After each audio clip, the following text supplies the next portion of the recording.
সর্বশেষ গুরুত্বপূর্ণ একটা আলোচনা, যেটা না শুনে কেউ উঠবেন না, সেটা হলো সাপ। বলেন কি? সাপে জ্বালাইতেছে না দেশ? হ্যাঁ, এটা একটু শোনেন। কি বলেন তো? সাপ। নাম কি? এটা সাপের ব্যাপারে 4টি বর্ণনা বলি, আর 5 নাম্বার একটা আমল বলবো। ঠিক আছে? 4টা বর্ণনা মন দিয়ে শুনবো, 5 নাম্বার একটা আমল শিখবো আমরা, যেন নিজেরা হেফাজত থাকতে পারি, সেফটি দিতে পারি আমাদের বাচ্চাদেরকে। এই দোয়াগুলো আমরা শিখিয়ে দেবো ইনশাআল্লাহ। আবু দাউদের বর্ণনা 5248 নম্বর হাদিস।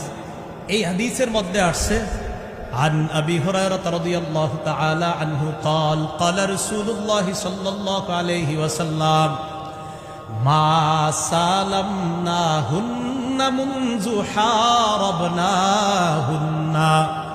রাসূলুল্লাহ সাল্লাল্লাহু আলাইহি সাল্লাম বলেন, যেদিন থেকে সাপের সাথে যুদ্ধ ঘোষণা করেছি, নবীজি বলেন, সেদিন থেকে এখন পর্যন্ত সাপের সাথে আমরা